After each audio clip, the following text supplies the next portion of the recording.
오늘의 큐티 말씀은 여호수아 22장 21절부터 34절입니다. 제목 오해가 화해로 바뀌다. 먼저 앞뒤 문맥을 살펴보겠습니다. 가나안 땅 정복과 땅 분배가 끝났습니다. 그리고 각 지파에서 제공한 성읍에서 레위 지파가 살게 되는데 그 성읍 분배도 끝났습니다. 가나안 땅 점령에 제일 앞장서서 싸웠던 요단 동편 지파 사람들이 모든 일을 마치고 자기 가족이 있는 곳으로 갑니다. 루벤 지파와 갓 지파와 동쪽 므낫세 반쪽 지파 사람들은 약속의 땅인 가나안에 정착하지 않고 요단강 동편 이방 모압 땅에 정착합니다. 모세가 살아있을 때 이미 요단 동편 땅을 정복하였고 또 분배받았습니다. 가족들과 가축들이 요단 동편 땅에 머무는 대신 다른 지파들을 위해 앞장서서 싸웠던 것입니다. 문제는 요단 동편으로 가는 길에 가나안 땅 요단강에서 가까운 그릴롯에 도착하자 제법 큰 제단을 쌓았습니다. 이 사실을 알게 된 요단 서편 이스라엘 백성들이 싸우려고 실로에 모여들었고 제사장 엘라살의 아들 비느하스와 각 지파에서 뽑힌 지도자 10명과 함께 길르앗으로 가서 자초지종을 낱낱이 듣습니다. 제단 하나 쌓는 것이라고 볼 수 있으나 신명기 12장 13절부터 14절에 보면 여호와께서 아무 곳에서나 번제, 제사 예배를 드리지 말라고 경고하셨습니다. 자초지종을 들어보니 제사를 위한 제단이 아니라는 것을 알게 됩니다.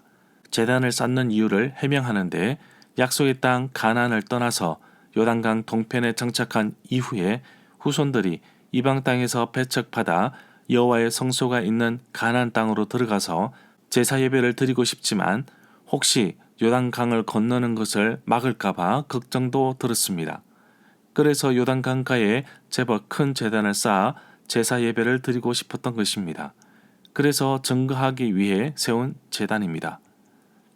이러한 설명을 들었던 요단 서편 이스라엘 사람들은 크게 기뻐합니다.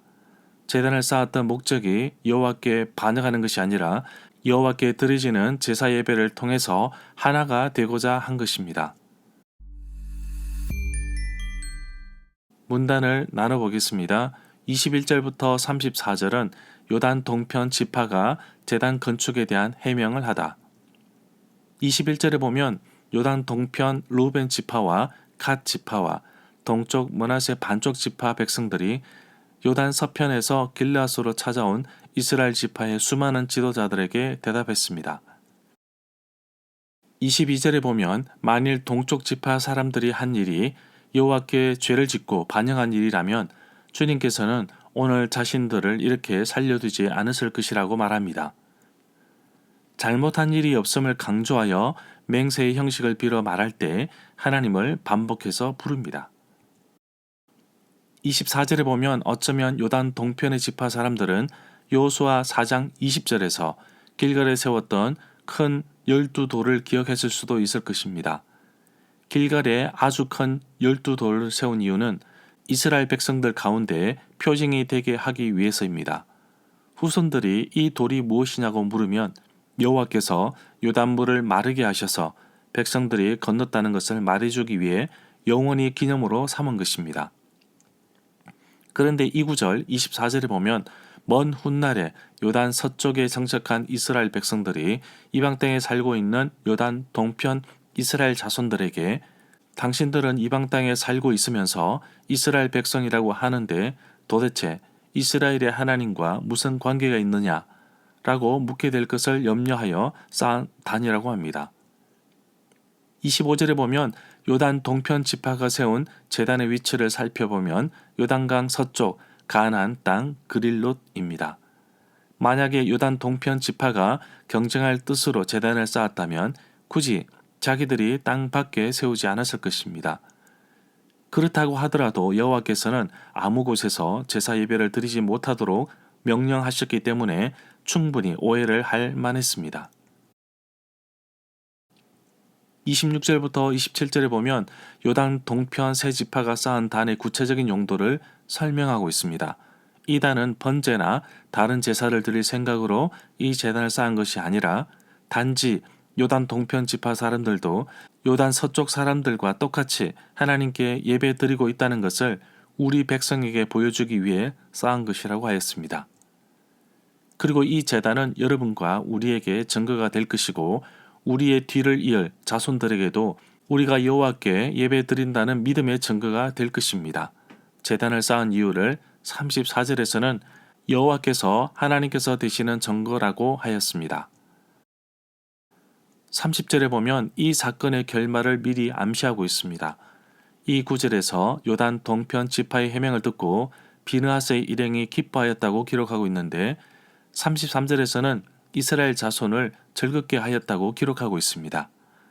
이스라엘 자손이 하나님을 찬송하며 다시는 요단 동편 지파, 루벤 지파 갓 땅에 가서 싸우지 말고 그들을 멸하지 말자고 말합니다. 34절에 보면 루벤 지파와 갓 지파 백성은 그 제단의 이름을 붙였습니다. 그들은 그 제단을 엣이라고 불렀는데 이것은 여호와께서 하나님이심을 우리가 믿는 증거다 라는 뜻입니다. 히브리어 본문에서 제단의 이름은 생략되어 있습니다. 그러나 몇몇 사본에서 볼 수 있듯이 증거를 뜻하는 히브리어 낱말이 들어 있습니다.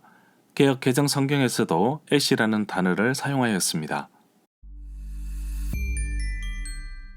절마다 상세한 설명과 구절 해석, 핵심 내용과 중심 줄거리는 네이버 블로그에 올려져 있습니다. 내게 주시는 교훈입니다.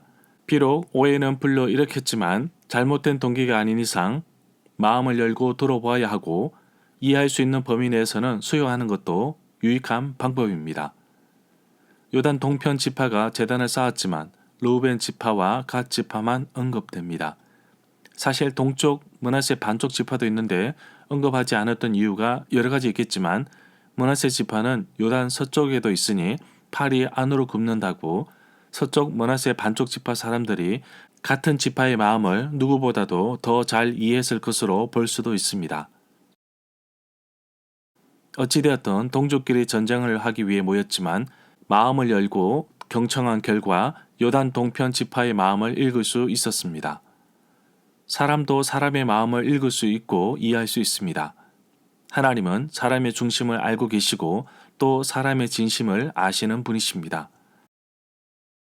그렇기 때문에 내가 설령 오해를 받더라도 하나님께 지혜를 구하고 내 욕심, 내 이익만 생각하지 않고 잘못한 것이 있다면 시인하고 또 상대방이 잘못을 했더라도 용납하고 때로는 용서하는 것이 하나님께서 바라시는 것이 아닐까요? 예전에 저도 용서하지 못할 일이 생겼습니다. 너무나 억울했지만 하소연할 곳도 없습니다. 용서하고 싶지도 않았습니다. 그런데 그 사람보다 수만 배 나쁜 일을 한 사람을 용서하고 나니 이 사람은 눈에 보이지도 않았습니다. 하나님께 맡겼습니다. 내 힘으로 안 된다는 것을 깨닫고 나서 하나님만 신뢰하였습니다. 그 일과 하나님께서 막힌 문제도 해결해 주셨습니다. 사람의 중심을 알고 계신 하나님께서는 나의 억울함도 아십니다. 그 문제를 푸시기 위해 지금도 일하고 계심을 깨닫고 오늘도 전적으로 하나님을 신뢰하고 맡기기를 원합니다.